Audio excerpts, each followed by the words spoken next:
आज मैंने सुबह एक सिनेरियो भेजा था, वो आपने देखा था? जी। जी सर, मैंने ये उसका रिप्लाई किया था। अच्छा, मैं शायद वो सुन नहीं सका। आप दोबारा से बताइए प्लीज। मैंने देखा था message, yes I missed it. हाँ एज सर। खालसा मैडम, कैसे जवाब देंगी आप? जी जी। सर, ऑब्स्ट्रक्टेड इंग्वाइनल हर्निया है हम्म। और इसकी हमने सर्जरी करवानी है, तो इमरजेंसी सर्जरी है।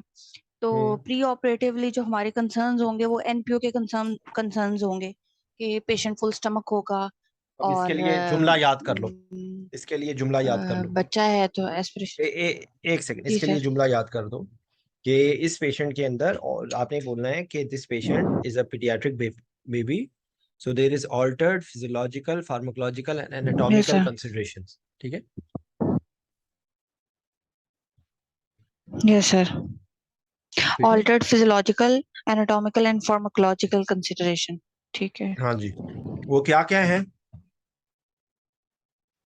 Airway challenges, very good. Anatomical में तो एयरवे चैलेंजेस आएंगे ना। उसमें चैलेंजिंग आप एयरवे। डिफिकल्ट एयरवे एंटिसिपेट करेंगे। और यस सर। हम्म, डिफिकल्ट एयरवे एंटिसिपेट करेंगे।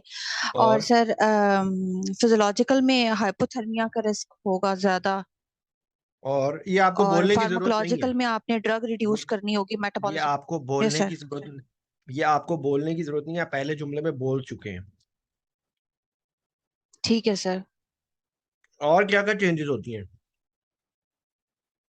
अगर आपको बिल्कुल क्विकली बताना हो कि पीडियाट्रिक बच्चे का एनेस्थीसिया बाकी बच्चे से क्या, बाकी पेशेंट से क्या डिफरेंट है? डोज मॉडिफिकेशन है। और आपने और एयरवे बोला था। विजिलेंट। एक यस मिनट। सर। एयरवे के साथ ही एसोसिएटेड एक और चीज होती है, वो होती है कि इनका अ, ये इनकी ऑक्सीजन कंजम्पशन ज्यादा होती है और ऑक्सीजन ठीक रिजर्व है। कम होता है, क्योंकि एफआरसी कम होती है ना। हाँ ठीक है इस ठीक है। वजह से जल्दी जी डिसैचुरेट हो सर। जाता है। ठीक है। डीसेचुरेट हो जाएंगे। और ठीक इनका है। Heart rate dependent cardiac output होता है, और hypoxia is not well tolerated. तो अगर बच्चे में आप उसका हाइपॉक्सिया ठीक है। ट्रीट नहीं करेंगे तो पेशेंट को कार्डियक अरेस्ट हो सकता है। ठीक है। ठीक है। ठीक है सर। और हार्ट रेट अगर कम होगा तो कार्डिक आउटपुट नहीं मेंटेन हो सकेगा। नहीं मेंटेन होगी। ठीक है। ठीक है। और क्या चीज होती है? Immature liver and kidneys. Sir. Immature जी sir. Liver and kidneys, so prolonged effect of drugs can occur. Initial high volume of distribution, so initial dosage may not be disturbed, but maintenance doses need to be adjusted. जी sir. ठीक है। और जो आप बता रही थी hypothermia, hypothermia की क्या वजह होती है? Sir, body surface area to mass to weight जो है ना, वो रेशो इंक्रीज होती है। Surface shivering area to mechanism. Weight ratio.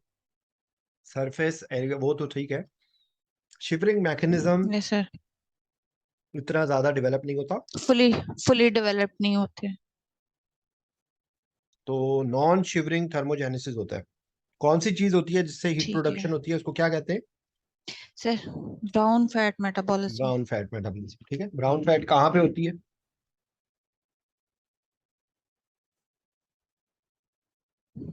ये देख लेना, इंटरस्कैपुलर रीजन में। जी सर। मुझे ये जगह चेस्ट में, इस तरह मुझे हर दफा भूल जाती है ये। ठीक है सर। ठीक है। अच्छा, उसके अलावा आपने आईवी लाइंस की और चैलेंजिंग आईवी लाइंस होती हैं। ठीक है। और यस सर। आपको डिफरेंट किस्म का इक्विपमेंट मॉनिटरिंग में आपको प्रॉब्लम हो सकती है। ठीक है। मॉनिटरिंग इश्यूज होते हैं। देखो ना, जो पल्स ऑक्सीमीटर है उसके लिए दूसरा वाला पल्स ऑक्सीमीटर चाहिए। ये तो पल्स ऑक्सीमीटर उसके अंदर फिट ही नहीं होगा, उसकी उंगलियां ही नहीं आएंगी। लगा जी सकते हैं सर। आप एडल्ट वाला पल्स ऑक्सीमीटर? नहीं सर, वो नहीं लग सकता। ठीक है। उसके बाद जो है, जो ब्रीदिंग सर्किट है वो अगर हैवी होगा तो डिसलॉज होने के चांसेस होंगे। मतलब ये आपको मैं बता रहा हूँ, ये इसकी आप अपने तरह से आप 4-5 चीजें जो मोटी मोटी हैं यस सर। वो आप इसको, लेकिन ये भूले नहीं कि जब भी बच्चा आए, जब भी बच्चे का जिक्र आए, क्योंकि बच्चा आपके एग्जाम के अंदर एक आना ही आना है, ठीक है। Yes sir. तो अगर बच्चे के सिनेरियो में आए तो ये बातें कॉमन है, तो आप एक जुमला पहले से याद कर ले कि कोई भी बच्चा आए तो उसके अंदर आपने ये सारी बातें बता देनी है, ठीक है। ठीक है सर। अच्छा, उसके बाद आप आ जाए, दूसरी प्रॉब्लम इसमें क्या थी? दूसरी प्रॉब्लम, ये आईवी आईफोन कौन लाइन। है? आईफोन कौन है?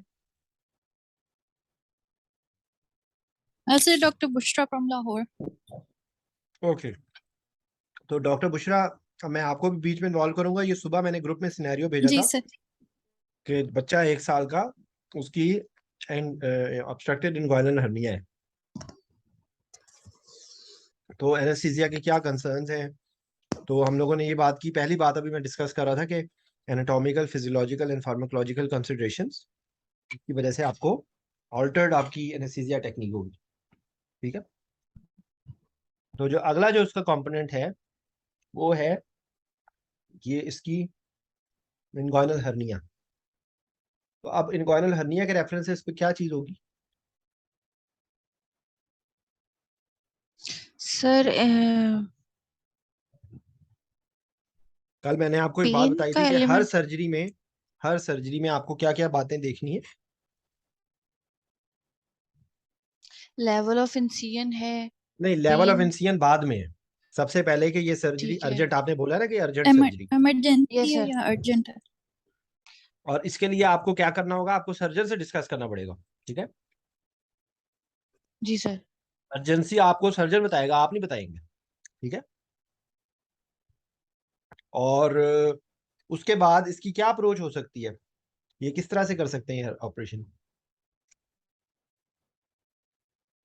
सर ये जीए में करेंगे। नहीं, गलत बात कर रही हैं आप, सर्जरी की बात हो रही है अभी।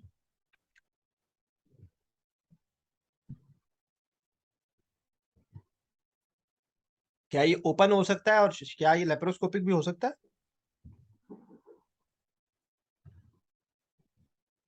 सर बच्चों में मैंने लेप्रोस्कोपिकली नहीं देखा आपने नहीं कभी। देखा? बेटा ओपन आपने ही। नहीं, जी सर, आपने होते नहीं, होंगे। आपने नहीं देखा तो इसका मतलब ये थोड़ी है कि नहीं होता, ठीक है। जी सर। लेप्रोस्कोपिक किया जाता है सर, ये एक्चुअली किया ही लेप्रोस्कोपिक जाता है, ठीक है। ये ओपन नहीं किया जाता, ये जी आमतौर पे सर। मेजोरिटी केसेस में लेप्रोस्कोपिक किए जाते हैं, ठीक है। एनीवेज, तो ये आप उसको सिर्फ ये कह दें, ये इसके लिए आपने ये जरूर बोलना नहीं है लेप्रोस्कोपिक। अब आपने सुन लिया मेरे से तो आप लेप्रोस्कोपी वहां पे मेंशन कर दें। आप उनको ये कहें कि I will discuss with the surgeon which technique he is using, ठीक है, ठीक है। And where what level of incision he is expecting,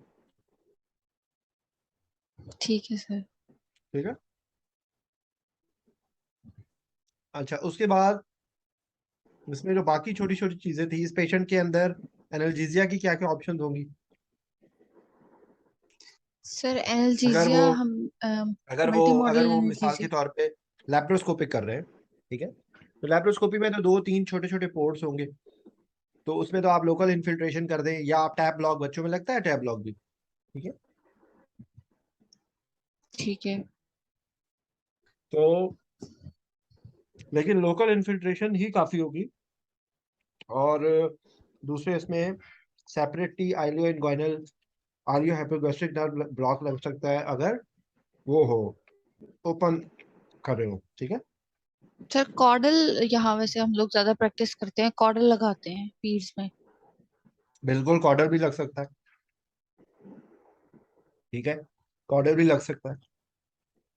और इसके अलावा क्या देना है ऑप्शन? अच्छा, अब जो एनाल्जेसिया होगा ना, वो सारों में जी कॉमन सर। होगा, याद रखो, ठीक है। ठीक सारों है। सारे बच्चों के अंदर आप जो जो एनाल्जेसिया बता सकते हैं, जिसको मल्टी मोडल कहते हैं, वो क्या होगा? क्या क्या चीजें आप बताएंगे? सर उसमें आईवी एनाल्जेसिक्स आएंगे, ब्लॉक्स आएंगे एंड लोकल इन्फिल्ट्रेशन आएगी। नहीं नहीं, और जब उसका एंटी। आईवी आईवी एनाल्जेसिक्स ही आप कौन सी दे रहे हैं? सर उसमें पैरासीटामोल हो सकता है, हम्म और एनसेड्स हो सकते हैं, ओपियोइड्स हो सकते हैं, और हम्म अगर नर्व ब्लॉक्स की हम बात करें तो जिस तरह मैडम ने जिक्र किया कॉर्डल या टैप है, लोकल हम्म, इन्फिल्ट्रेशन हो सकती है। उसके अलावा हम्म। एनाल्जेसिक्स के अंदर बच्चों के अंदर 1 माइक पर केजी से क्लोनिडीन भी यूज किया जा सकता है। और इंट्रा वैसे सर मोस्ट अच्छा, प्रॉब्ली ये चीजें इनफ होनी चाहिए। अच्छा, देखो मेरी बात सुनो। आपने अभी 1 माइक्स पर केजी क्लोनिडीन बोला है। आपको इस किस्म की फैंसी चीजें क्योंकि लिखी होती हैं, फिर मैं प्रॉब्लम आप लोगों के साथ होता है किताब, क्योंकि आप लोग किताब पढ़ते हैं और किताब को रिप्रोड्यूस करने की कोशिश करते हैं। आजकल क्लोनिडीन अवेलेबल है पाकिस्तान में? सर पाकिस्तान में यूज नहीं किया। जी। डेक्स आजकल में उसकी, आ रहा है, क्लोनिडीन नहीं आता मेरे ख्याल में। हाँ जी, सर मैं डेक्समेडिटोमेडिन। सर जी सर। हम्म। नहीं, आप कहीं मुल्क से बाहर हैं आप? जी सर, सर बाय कौन? भी काम किया हुआ है ना उसकी वजह से। अच्छा, अच्छा। एनीवेज, तो वो क्लोनिडीन उसमें से सर हम ज्यादा, यूज करते थे तो इसलिए मैं कह रहा था। नहीं नहीं, क्लोनिडीन से ज्यादा बेहतर डेक्समेडिटोमेडिन है, ठीक है। जी ठीक है सर। देखो, वाइवे के अंदर ना जरूरी नहीं होता कि आप जो सब बातें बोल रहे हो वो गलत हो, गलत नहीं होगी, बिल्कुल सही होगी। लेकिन मेरी सारी डिस्कशन का मतलब ये है कि आपकी ट्रिमिंग हो जाए और कॉमन बातें, जो वहां पर कोई भी सवाल हो, कोई भी पेशेंट हो, बच्चा जहां पे भी होगा ना, वहां पर आप ये सारी बातें बोल देंगे ना, आप पास हो जाएंगे। मैं आपको चैलेंज कर रहा हूँ इस बात को, क्योंकि मल्टी मोडल एनाल्जीसिया में आप बजाय इसके इस तरह बोले ना, आप कहें कि वी विल गिव पैरास्टामोल। अगर आपने डोज ही बतानी है ना, तो आप पैरास्टामोल की बताएं, 10 to 15 जी मिलीग्राम सर। पर केजी पैरास्टामोल, ठीक है। उसके जी बाद सर। आप 1 मिलीग्राम पर केजी केटोरोलैक दे सकते हैं, ठीक है। बहुत जी छोटे सर। बच्चों में एनसेड्स को अवॉइड करते हैं, ठीक है, अवॉइड करें। Because because of immature kidneys, ठीक है। और उसके अलावा जो है आप रेक्टल सपोजिटरीज बोल सकते हैं, ठीक है। जी सर। उसके बाद आप लो डोज कैटामीन बोल सकते हैं, ठीक है। लो डोज जी सर। कैटामीन 0.25 मिलीग्राम, 0.5 मिलीग्राम पर केजी एज एन एडजंक्ट, ठीक है। तो जी सर। ठीक है। और आप बाकी आप ब्लॉक्स बता दें। और अच्छा, जो इसके अंदर जो ये तो आपके एनेस्थीसिया मैनेजमेंट हो गई बच्चों। बाकी जो इंटुबेशन है वो हमेशा आप एंटिसिपेटेड करेंगे, डिफिकल्ट इंटुबेशन बच्चों में because of difficult anatomy, easy desaturation और स्मॉल ट्रेकिया, ठीक है, एंटीरियर लेरिंग्स, ट्यूब जो है वो स्टक कर जाएगी, आपने ग्रोटे से गुजार दी, क्रिकॉइड पे जाके स्टक हो सकती है, ठीक है। तो जी ये वो मल्टीपल सारी साइज की चीजें, ट्यूब्स। हाँ। तो आपके पास बैकअप होना चाहिए इस चीज का। तो वैसे ही इस पेशेंट के अंदर एस्पिरेशन का भी रिस्क होगा।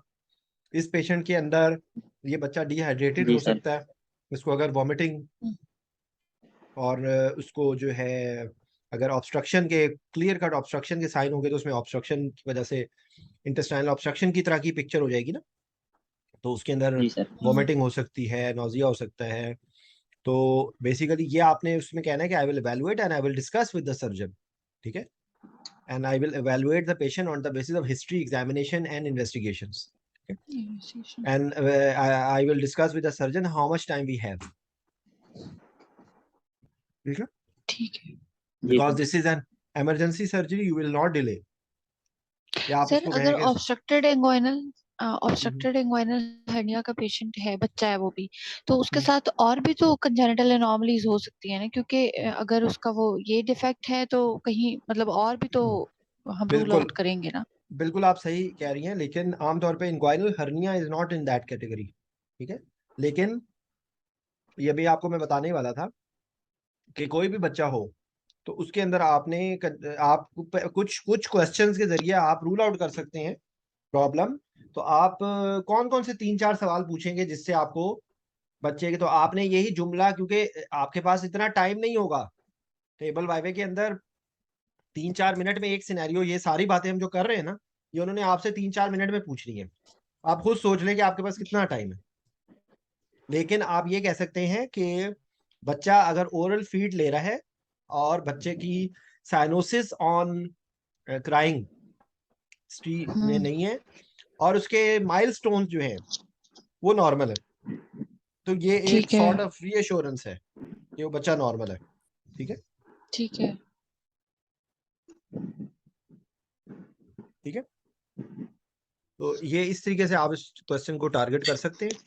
और बाकी ये है कि वो आपसे फ्लूइड एडमिनिस्ट्रेशन के बारे में पूछेंगे तो बच्चों में कौन सा फ्लूइड देते हैं?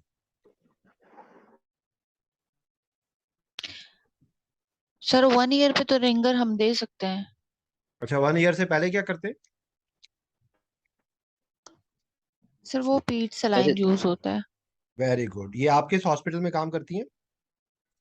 सर वैसे तो आप तो रिंगर ही है वैसे एक जो सेकंड, है। एक सेकंड। मैं तैयबा, आप चिल्ड्रन हॉस्पिटल में काम करती हैं? नहीं सर। फिर? सर मैंने रोटेशन की हुई है ना होली फैमिली से पीट्स की, अच्छा अच्छा अच्छा। उसमें तो ऐसे ही खुदा, करते थे। वो तो खुदा की कसम, जो ये जिस पीड सॉल्यूशन है ना, इसके लिए जुमले को आप इसको नाम को चेंज करके ना पीड्स किलर सॉल्यूशन कर दो। ठीक है? पीड्स किलर सॉल्यूशन। जो छोटे बच्चे होते हैं वो सर इवन सोडियम। वहाँ होली फैमिली तो नहीं, मैं अपना को जरा कॉन्सेप्ट क्लियर कर लेती हूँ, क्योंकि होली फैमिली में तो रिंगर में भी डेक्सट्रोज डालते थे। Very good. ऐसा कर सकते हैं? बिल्कुल कर वैसे सकते हैं। ठीक बच्चे, बच्चों को मीठा होना चाहिए ना, बच्चे कहीं फीके ना पड़ जाए। ठीक है ना? बच्चों को अगर मीठा नहीं डालेंगे तो बच्चे कहीं नमकीन ना हो जाए ना। तो बच्चों को प्यार करना होता है, तो अगर वो बच्चों को आप वो नहीं डालेंगे, मीठा नहीं डालेंगे, तो वो बेचारे नमकीन हो जाएंगे। और भाई मेरी बात सुनो, वो प्री मेच्योर बेबीज जो होते हैं, जिनके जी अंदर सर। जिनके अंदर ग्लाइकोजन की स्टोरेज नहीं होती, और तो उनके अंदर होता है। और आपके पास एक चीज होती है जिसको कहते हैं ग्लूकोमीटर। ठीक है? तो ठीक है आप सर। बच्चे की ब्लड शुगर को चेक करके, आप उस हिसाब से, अगर वो बच्चे की ब्लड शुगर लो लेवल पे आ रही है तो तब आप उसमें ऐड कर लें। और दूसरी बात ये कि फ्लूइड एडमिनिस्ट्रेशन दो होती हैं। एक होती जी है सर। रीहाइड्रेशन, और एक होती है मेंटेनेंस। ठीक है? जी तो सर। इसके अंदर आप मेंटेनेंस जो है वो आप डेक्सट्रोज हाफ से लाइन से दे सकते हैं। Otherwise there is, for every patient, balance salt, Ringer lactate, Plasma Lyte और नॉर्मल सेलाइन। ठीक है? जी सर। बच्चे ऑलरेडी सोडियम लूजर होते हैं, और हाँ आप उसको ऐसा सोल्यूशन दे रहे हैं जिसमें 0.18% नॉर्मल सेलाइन है। समझ आई? तो व्हाट आर वी डूइंग? तो that's a terrible killer solution. ठीक है? तो आइंदा कभी भी इस सॉल्यूशन का नाम नहीं लेना कहीं पे भी। जी सर। तो आपने कैसे कैलकुलेट करेंगे? अगर मैं आपसे ये, क्योंकि ये सवाल पूछ सकते हैं इवन टेबल वाइवे में, इवन टोक्स के अंदर, 10 kg का बच्चा है, 10 घंटे का उसका एनपीयू है। ठीक है? उसकी 2 घंटे की सर्जरी हो रही है, उसको कितना फ्लूइड दोगी? ओपन, उसकी ओपन टेक्निक से उसकी इन्वायरल हर्निया रिपेयर हो रहा है।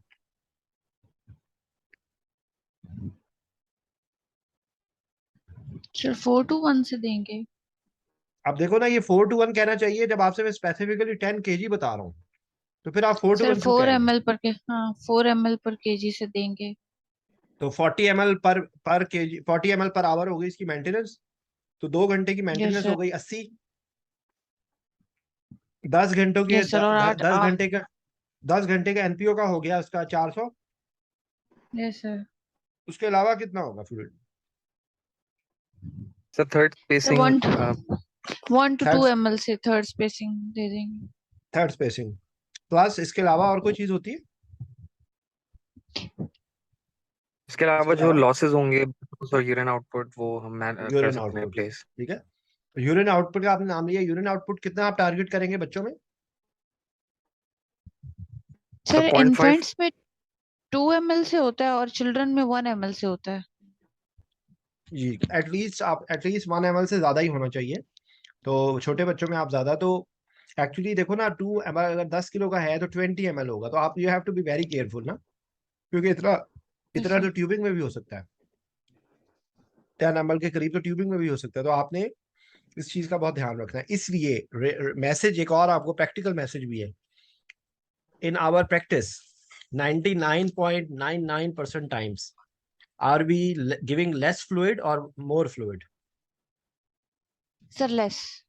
In 99.99% times we under are estimate करते हैं हम। we are not giving fluid at all, because we have fear that our patient will go in overload.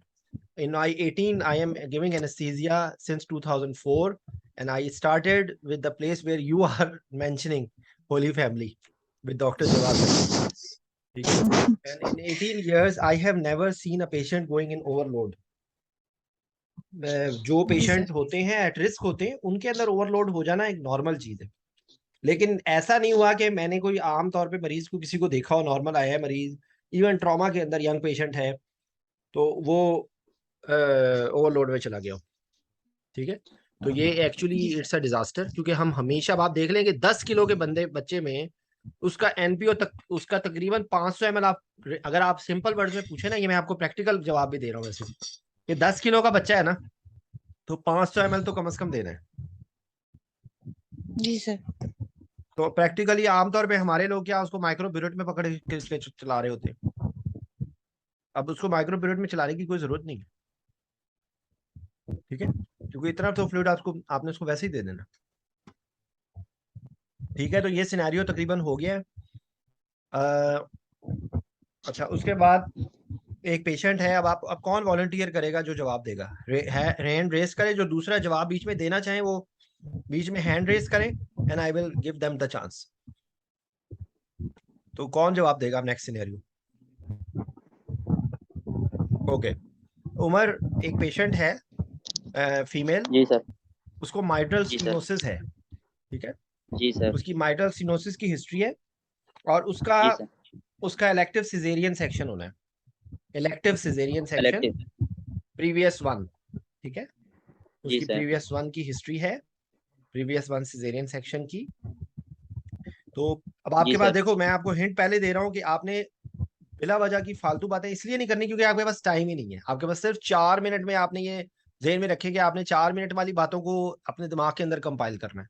और जब आपको वो सिनेरियो जी बता सर। रहे हो तो आप सब लोगों से एडवाइस है कि आप अपना पेपर लें और उसके ऊपर शॉर्ट हैंड में उसकी इंफॉर्मेशन को लिखें।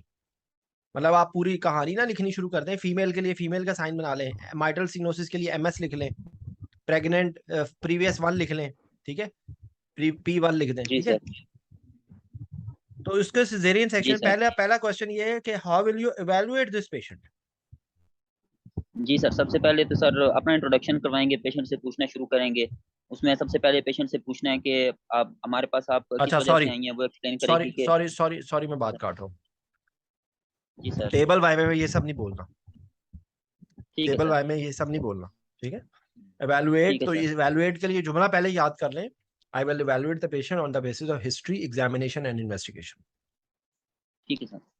ठीक है सर। आगे अच्छा चलो। सर, हिस्ट्री में सर पूछेंगे कि सिजेरियन सेक्शन की उसकी गायनेकोलॉजिस्ट या उसके डॉक्टर ने उसको क्या बताया कि उसका सिजेरियन सेक्शन क्यों हो रहा है, और उसकी प्रेगनेंसी ओवरऑल जो है वो हेल्दी रही है या उसके दौरान कोई यूजलेस, प्रॉब्लम हुआ है कि नहीं हुआ during this is a gestation. Useless question उमर, ये आपका एक यूजलेस आंसर है, आप अपनी ठीक है सर। एनर्जी जाया कर रहे हैं।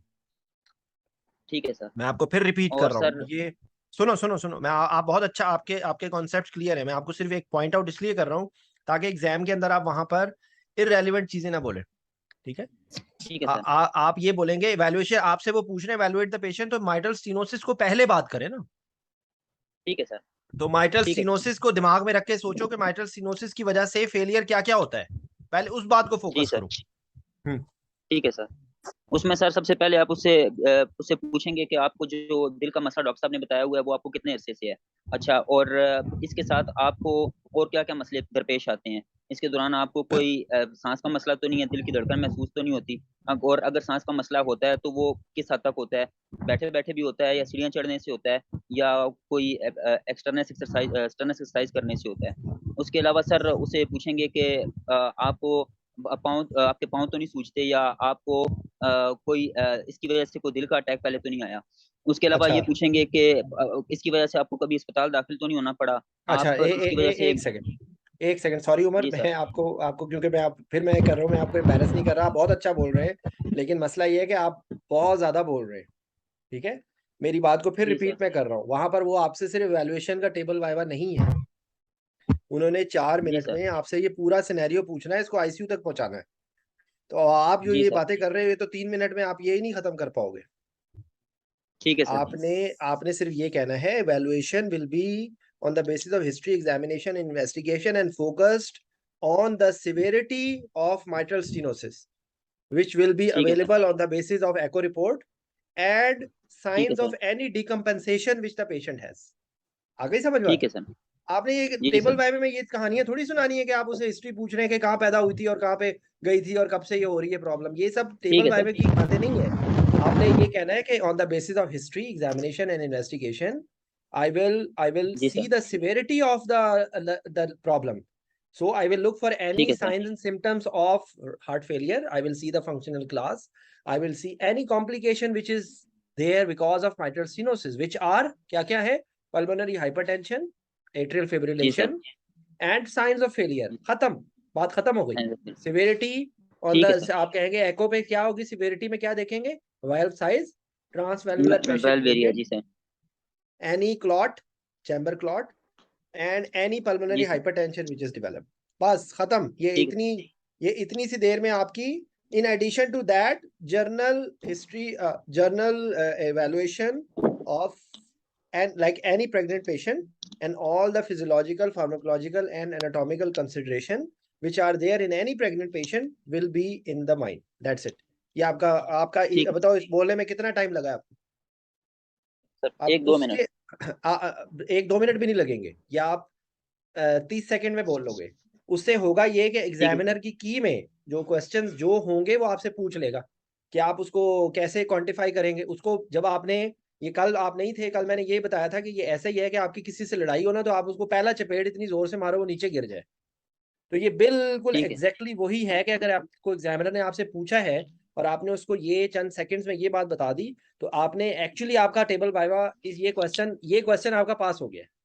अब वो जो उसने ठीक है, पूछना है वो आपसे पूछ लेगा कि भाई वाल्व साइज कितना होता है। अगर उसने वाल्व साइज पूछना होगा तो वाल्व साइज पूछ लेगा। अगर उसने प्रेशर ग्रेडियंट पूछना है तो वो प्रेशर ग्रेडियंट पूछ लेगा। अगर उसने इसी सवाल में पूछना होगा कि क्या साइन से, आपने बोल दिया पहले ही ना कि उसके अंदर मैं देखूंगा कि जी भाई sir, I will just look for any signs of decompensation. समझ आई? पेशेंट एक जी सर, जी कंपनसेटेड सर, फेज में होता है और एक डीकम्पनसेट हो जाता है। आप किसी भी चीज को जी बर्दाश्त सर, करते रहते हैं, फिर आप कहते हैं की रौला पै गया। ठीक है, तो ठीक, वो ठीक, जब बॉडी आपकी उस स्टेज पे आ जाएगी तो सिम्टम्स आने शुरू हो जाएंगे। ठीक है, तो ये बेसिकली ठीक, है। प्रेग्नेंट पेशेंट है तो अब आपने ये पहला पार्ट आपने उनको बता दिया। अगला वो अब आपसे ये पूछेंगे कि how will you give anaesthesia. ठीक है, तो जब ये वो आपसे सवाल जी पूछे ना, सर, तो सबसे पहले ये किसी भी के लिए है कि आपने पहले ये डिसाइड करना है कि आप उसको रीजनल करेंगे या आप उसको जी जीए सर, करेंगे। ठीक है, तो ठीक है सर, इस पेशेंट के अंदर आप मुझे बताइए कि अगर मैं ये कहूं कि आप इसको रीजनल दे दें, तो रीजनल देने से पहले आपके दिमाग में कौन सी बातें हैं जो आप रूल आउट करेंगे? क्योंकि वहां पे आपसे वो ऐसे सवाल नहीं पूछेंगे। वहां पर आपसे पूछेंगे डॉक्टर साहब आप क्या चूज करेंगे, आप इसको जीए में कराएंगे या आप इसको स्पाइनल में कराएंगे, ठीक है, या आप इसको एपिड्यूरल जी में सर, कराएंगे। तो कौन से जी सर, फैक्टर्स होंगे जो आपको कहेंगे कि जीए में करवाएं, कौन से फैक्टर्स होंगे जो आपको कहेंगे कि आप स्पाइनल में करवा सकते हैं, और कौन से फैक्टर आपको ठीक है, कहेंगे कि एपिड्यूरल में कराएं। तो क्या क्या 3-4 बातें हैं इसमें, क्या किन बातों पे आप जी सर। डिसाइड करेंगे? बोलो। एक severity of mitral stenosis, very good, एक पेशेंट बात की हो गई। कोएगुलेशन कैसी है, प्लेटलेट और कोएग्स कैसे हैं कि मैं रीजनल के लिए प्रोसीड कर सकता हूँ कि नहीं कर सकता, और पेशेंट का एक सेकंड, ये आपने जो जुमला बोला है ना, तो आप ये इस जुमले की यहाँ पर ही करेक्शन कर लो कि माइटल स्टेनोसिस वाले पेशेंट के अंदर क्या एंटीकोएगुलेंट्स चल सकते हैं और कब? जी सर, इसके अंदर सर वो पेशेंट एंटीकोएगुलेंट्स के ऊपर हो सकता है because of atrial yes, fibrillation. आ गई समझ बात? बस ये जी इतनी सर, सी बात है। तो आप कहेंगे कि because such patients can be on anticoagulants, so I will see whether the patients are on anticoagulants और नॉट। ठीक है, जी तो सर। उससे आप डिसाइड तीसरा कर सर लेंगे कि भाई जी सर, ठीक है, शाबाश। जी सर। तीसरा सर फेलियर का देख लेंगे कि पेशेंट अब कोई ऑब्वियस हार्ट फेलियर में तो नहीं है जिसकी वजह हम्म, से पेशेंट को अगर हम जनरल एनेस्थीसिया दें तो उसका रिस्क बहुत ज़्यादा हो। और हम्म। उसके उसके अलावा सर हम देखेंगे कि इसके अलावा सर चौथी चीज़ मेरे ज़हन में तो ये 3 बातें थी। अच्छा देखो, एक जो है इसकी कोएगुलेशन। जनरल एनेस्थीसिया को आप इसमें डेंजरस कह रहे हैं ना, जनरल एनेस्थीसिया। वैसे मैं आपको बता रहा हूँ वैसे सेफ है सर, वैसे सेफ है इस तरह सर, के सेफ है। इस तरह के पेशेंट में के लिए, या वैसे मैं आपको एक जुमला बता रहा हूँ जो इस तरह की सिचुएशन में आपने सियासतदान बनना है। ठीक है, तो सियासतदान ये बोल के आपने ये कहना है कि इस कंडीशन में कोई भी टेक्निक जो है ना वो 100% सेफ नहीं है। ठीक है, ठीक तो है, आपको पेशेंट के एवेलुएट करके आपने रिस्क वर्सेस बेनिफिट देखने, ये जुमला ठीक याद कर लें, रिस्क ठीक वर्सेस बेनिफिट। Versus benefit. ठीक है ठीक है कि बॉस, क्या रिस्क है क्या बेनिफिट है ठीक। ओवरऑल। क्योंकि इस पेशेंट में आपने ये कहना है कि क्योंकि जनरल एनेस्थीसिया के अंदर आपको जो चैलेंज होंगे वो like any other pregnant patient, aspiration का रिस्क है, एयरवे की डिफिकल्टी है, इंटुबेशन का स्ट्रेस जी सर, रिस्पॉन्स है, मगर ये चीजें आप ब्लंट कर सकते हैं, ये चीजें आप एंटिसिपेट कर सकते हैं। आप उसको एस्पिरेशन प्रोफाइलैक्सिस दे देंगे, आप उसको रैम्प पोजीशन कर देंगे, आप उसका इंटुबेशन का स्ट्रेस रिस्पॉन्स को ब्लंट करेंगे, आप रैपिड सीक्वेंस इंडक्शन करेंगे, या अगर आपके पास सुगामेडेक्स और रोकोरोनियम अवेलेबल है तो आप मॉडिफाइड रैपिड सीक्वेंस इंडक्शन करेंगे, आप इन्वेसिव मॉनिटरिंग करेंगे। ठीक है, आप आर्टीरियल लाइन जी उसकी ले सर, लेंगे इंडक्शन से पहले। तो आप ये चीज को टैकल कर सकते हैं, you will try to tackle this intubation stress response, because overall the patient will be in a better controlled environment in general anesthesia, especially if जी sir, patient is having severe disease। ठीक है, क्योंकि अगर आप spinal लगाते हैं तो उसके अंदर सडन कार्डिक आउटपुट उसकी यकदम से एसवीआर कम होगी, तो एसवीआर कम होने की वजह से उसको जो है वो पेशेंट नॉर्मली जब एसवीआर कम होती है तो वो टैकीकार्डिया से कंपनसेशन होती है। ठीक है, तो इस ठीक है, पेशेंट के अंदर tachycardia is detrimental if patient goes in detriment, tachycardia and preload is not maintain, okay, patient will go in failure. ठीक है, तो ये जी बेसिकली सर, इसकी थ्योरी है ना माइटल स्टीनोसिस की। तो माइटल स्टीनोसिस या जी कोई सर, भी, एक्चुअली बात ये है कि देखो ये बात आप अल्फाज चेंज करके यही बातें आप एट्रियल स्टीनोसिस एओर्टिक स्टीनोसिस में भी बोल सकते हो, यही बातें हुक्म में भी बोल सकता हूँ। आप हुक्म में भी बोल सकते हो, यही बातें एक्चुअली हाइपरटेंशन में भी आप बोल सकते हैं। इनमें से मेजॉरिटी बातें जो हैं वो आप हाइपरटेंशन में भी बोल सकते हैं कि हाइपरटेंसिव पेशेंट के अंदर अगर आप उसके अंदर जो फेलियर में चला गया है तो उसके अंदर यही चीजें आपने अवॉइड, आपने सिंपैथेटिक स्ट्रेस रिस्पॉन्स को आपने ब्लंट करना है क्योंकि रिस्पॉन्स बहुत ज्यादा आ सकता है। ठीक है, जी सर, तो बेसिकली इन्वेसिव मॉनिटरिंग और जी उसके सर, अंदर आप उसके तो ये आपने बताया कि अगर एपिड्यूरल आप लगाएंगे तो epidural can be given as part of anesthesia management as an analgesic because it will blunt the जी stress सर, response। ठीक है, लेकिन in that scenario you are not giving heavy dose, you are giving जी sir, only analgesic 0.1% which energy, has which has a lot of benefits more than problems। ठीक है, जी and sir, even you can give opioids, even आप ये कहें कि even हम अगर आपके पास अवेलेबल हैं तो आप ओपियाइड्स बेस्ड आप कर सकते हैं, अगर आप even you want to avoid local anaesthetic तो इवन दैट विल बी जी सर, इफेक्टिव।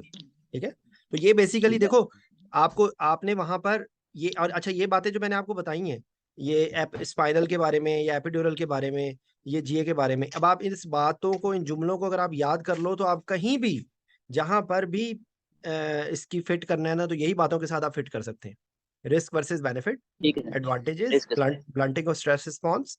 और स्पाइनल के अंदर भी क्योंकि हमारे यहाँ पे अवेलेबल से क्या है कि हमारे पास अवेलेबल नहीं है, लेकिन intrathecal morphine is a very good choice in such patients जी sir, because it will give you a very good analgesic effect. ठीक है, जी सर, तो ये इसमें चीजें हैं। अच्छा बाकी है कि आप इसमें मॉनिटरिंग क्या क्या करेंगे, इसके अलावा आपके पास क्या मॉनिटरिंग होनी चाहिए? सर सबसे पहले तो स्टैंडर्ड मॉनिटरिंग जो स्टैंडर्ड 2 मॉनिटरिंग है वो तो सारी की स्टैंडर्ड सारी वन, हमारे पास अवेलेबल होनी चाहिए। ये सिर्फ स्टैंडर्ड टू सर, ना बोलो आप, बोलो कि इन जी addition to sir, standard one and standard two, ये जुमला भी पक्का ओके, है। हर हर केस ठीक है के सर, अंदर हर जगह पे आपने ये बोलना है कि in addition to standard one standard two, क्योंकि स्टैंडर्ड वन स्टैंडर्ड टू जी के सर, बगैर तो आपने कोई एनेस्थीसिया परफॉर्म ही नहीं करना ना। जी सर, जी sir, in in edition edition two two standard standard one 1, standard two, yes sir, we need to put an arterial line, we need very to good, monitor this patient's urine output, and this patient depending on the patient's condition we might go for a central line as well। Central line, और अगर आपके पास available हो facility cardiac output monitoring की। Cardiac output monitoring, जी sir. ठीक है, तो sir वो cardiac cardiac output, output monitoring बोलने से डर लगता है कि ये ना हो कि आगे से एग्जाम पीछे लग जाए कि आपने वो नहीं क्यों नहीं, किया है, कार्डिक आउटपुट देखो मेरी मॉनिटरिंग का बात नाम सुनो, ले दिया, क्यों ले दिया है? कार्डिक आउटपुट मॉनिटरिंग के बारे में आपको थोड़ा बहुत आइडिया होना चाहिए क्योंकि वो आपसे सवाल सर पूछ सकते हैं ट्रांस कार्डिक, इसोफेजियल लगाएंगे ना इसमें? वो देखो वो अभी हम वो कार्डिक आउटपुट मॉनिटरिंग से डर रहा है, तैयबा ने टी डाल दिए। और सर वो मैं वही उससे कल भी तैयबा के साथ यही बात मेरी हो रही थी कि अगर ये ना हो के ज्यादा वो के एग्जामिनर के आप बहुत आगे चल रहे हो, जरा पीछे आ जाओ। तो वो नहीं, नहीं, नहीं, आप ट्रांसइसोफेजियल मुझे- ज्यादा इजी है, मतलब कुछ भी नहीं है, वो इसोफेगस में बस डाल देना होता है। जी जी जी जी बेटा जी, बिल्कुल। वो उसके बाद ना वो ऐसे ही है कि आप अंधे को दूरबीन लगा दें, तो अंधे को दूरबीन लगा के कुछ इसी नजर तरह आएगा? तो ट्रांसइसोफिजियल एको का भी प्रोब आपने जैसे डाला है ना, तो आपको भी वही वाले हालात होंगे। टी एको अभी एको को भी समझ आता है? एको कभी करते हुए देखा है? एको की भाई मैंने 2 साल कार्डियक एनेस्थीसिया में काम किया है। मुझे मेरे बॉस सिखा के बेचारे वो थक गए।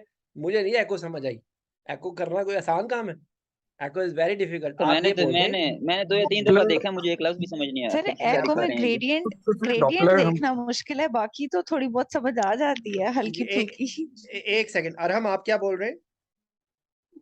सर मैं एसोफेजियल डॉपलर का कह रहा था, जो मिनिमली इन्वेजिव यानी लिटको है, वो तो हम देख सकते हैं। उससे एग्जैक्टली हमें आप इसका मैं आपको जुमला ये बोलता हूँ कि इफ एक्सपर्टीज अवेलेबल, ठीक है?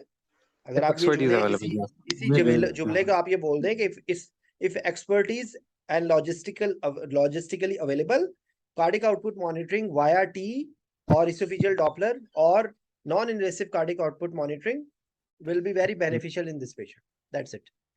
ठीक है? ओके तो वो उसके अंदर आपको इतनी डिटेल ना भी पता हो, लेकिन वैसे आपस की बात बताऊं, ये आ सकता है, ये आपके टेबल वाइवे में भी पूछ सकते हैं कार्डिक आउटपुट मॉनिटरिंग। टोक्स ये में भी सर, आई थिंक टोक्स में भी टोक्स आ में भी सकते हैं। खास तौर पे अगर वो एमसीपीएस वालों से नहीं भी पूछेंगे तो एफसीपीएस वालों से जरूर पूछ सकते हैं।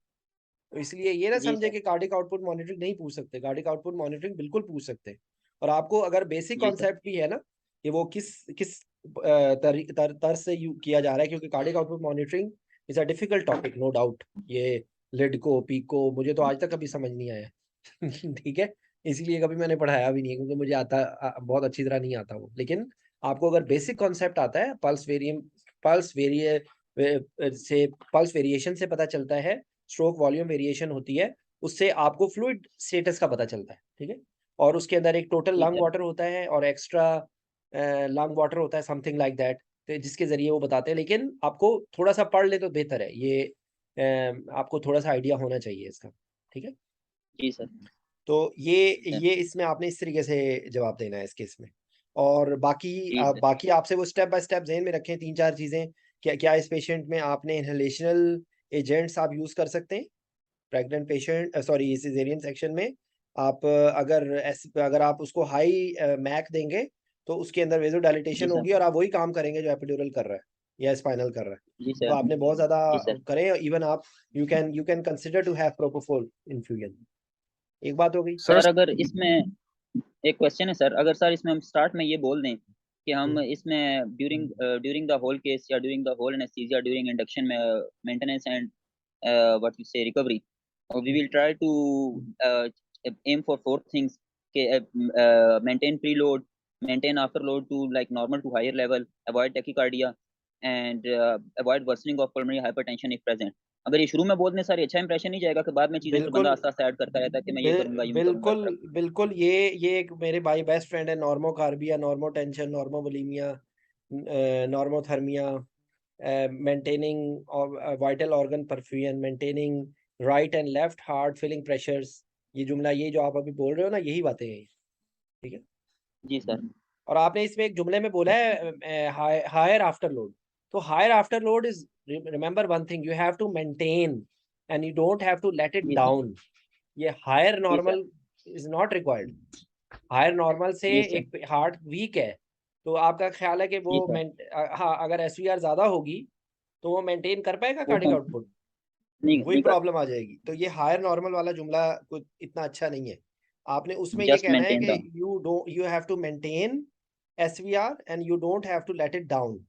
और उधर क्या है? उधर उधर ये है कि you have to maintain the after load and load don't let it go up while regurgitation। ठीक है? जी sir. And you have to maintain the sinus rhythm. जी अच्छा, जी इस सर। इसके अलावा दो अगला पॉइंट है, अरहम आप बताओ, क्या इसके अंदर जो टोकोलिटिक सॉरी जो यूट्राइन टोनिक्स हैं, उनके क्या कंसिडरेशन होगा? जी अरहम। सर एर्गोमेट्रिन प्रेफरेबली हमें अवॉइड करना चाहिए फॉर द सेम रीजन कि उसको एग्जैजरेटेड हेमोडायनामिक रिस्पांस आएगा which could worsen only the ergometrine? Sir अगर मैं ऐड करना चाहूँ कुछ। एक मिनट पहले मुझे उससे पूछ लेने दो, एक मिनट, अभी आपसे ऐड करवाता हूँ। जी यार, हम सिर्फ सर आपने इट्स अ एर्गट का नाम लिया है, आप ऑक्सीटोसिन नहीं? ऑक्सीटोसिन भी, यस। वो सडन हाइपरटेंशन करेगी तो for the same reason. Normal, ये मैं आपको वैसे ही करेक्शन कर रहा हूँ। क्या सब जी पेशेंट्स में सर, हम ऑक्सीटोसिन देते हैं या हर सब पेशेंट में आप एर्गट देते हैं?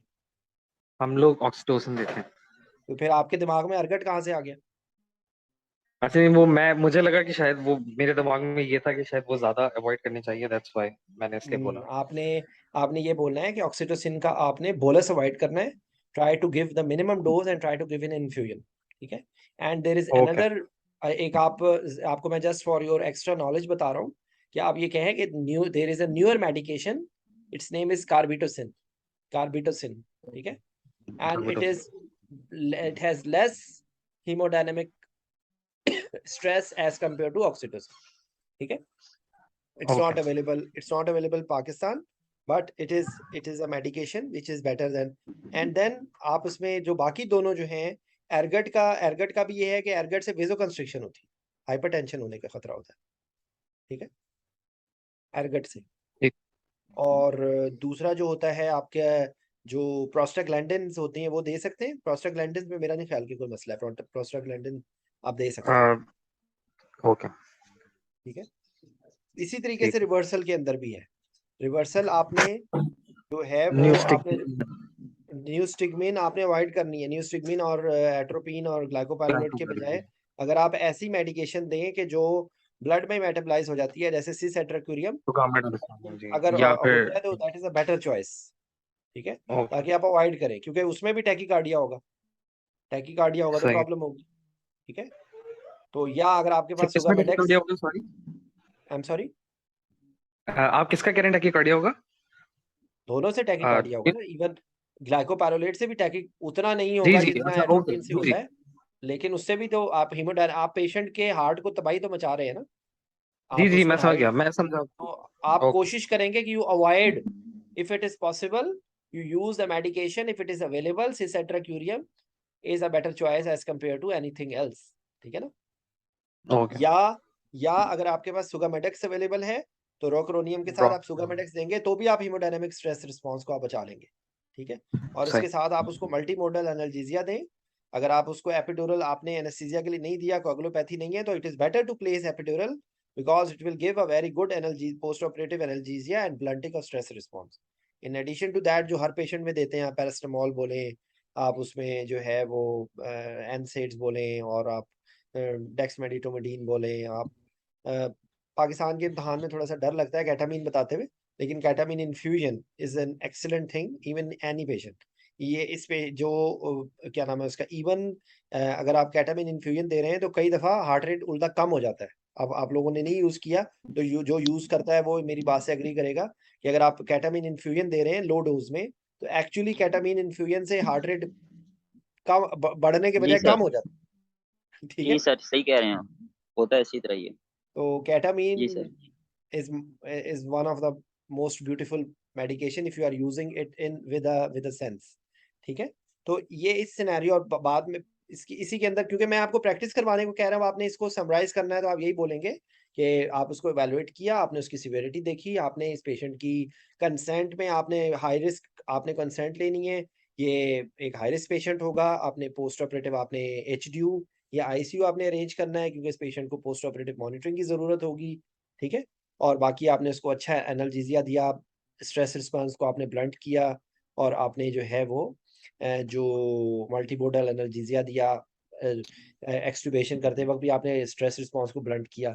अगर अगर माइल्ड माइल्ड है एओर्टिक माइटल स्टेनोसिस, तो आप उसमें इवन स्पाइनल एनेस्थीसिया भी आप दे सकते हैं, मगर आपके दिल में ये, आपको दिमाग में यही बात होनी चाहिए कि you will face this problem, so whatever decision you take is on the basis of risk versus benefit.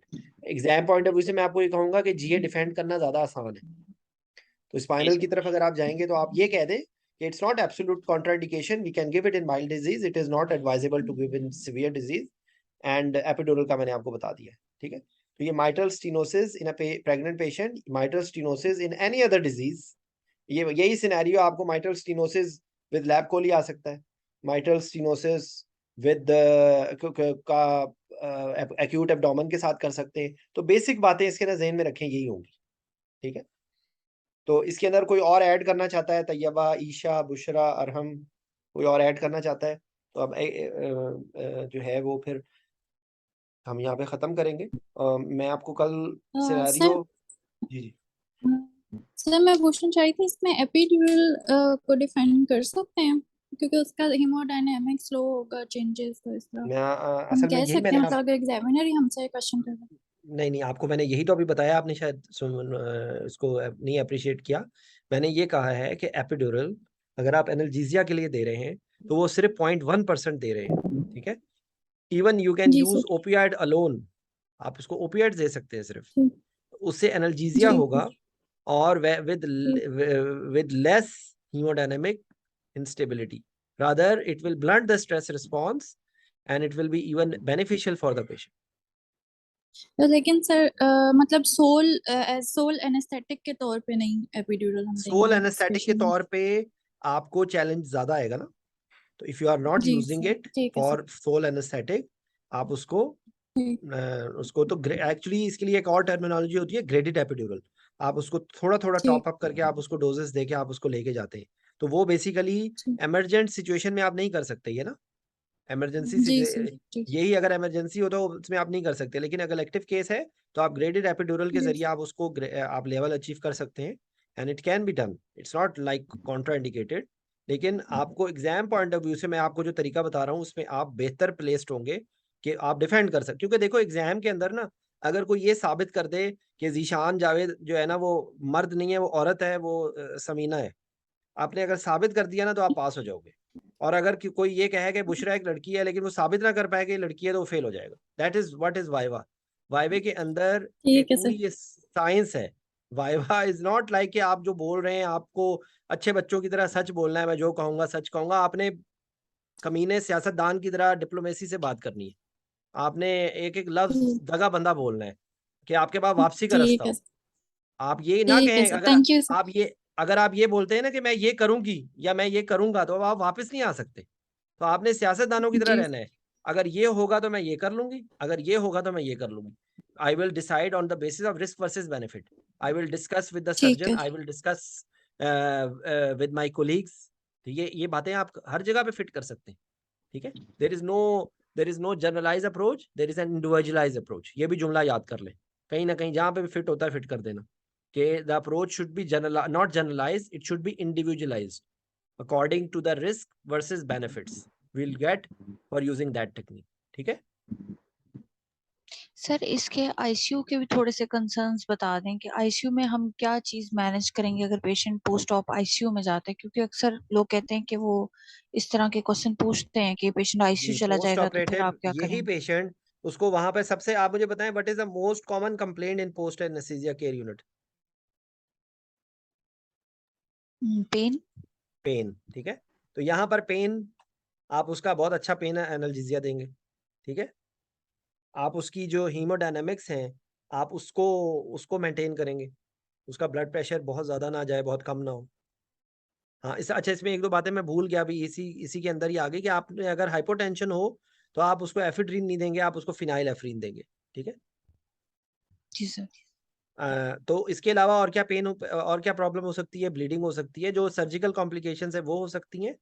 Pen related है, टैकीकार्डिया है, myocardial oxygen demand supply ratio तब्दील हो रही है, स्ट्रेस आ रहा है पेशेंट में, तो ये सारी चीजें। कॉम्प्लिकेशन अकॉर्डिंग, देखो एक याद रखो, complication according to the patient, complication according to the surgery. तो सर्जरी के अंदर ब्लीडिंग इज या जो हर जगह पे फिट होगी। कोई भी अगर जी आपने वो सर। डिजीज जो डिजीज की के अंदर प्रॉब्लम है उससे रिलेटेड है, जैसे मिसाल के तौर पे फियोक्रोमोसाइटोमा है या थायराइड डिजीज का पेशेंट है तो पोस्ट ऑपरेटिवली जाएगा, तो उसके अंदर वो रेजिडुअल प्रॉब्लम हो सकती है, पेशेंट थायराइड क्राइसिस में भी जा सकता है, हाइपरटेंशन भी हो सकती है फियोक्रोमोसाइटोमा में, हाइपोटेंशन भी हो सकती है, ठीक है।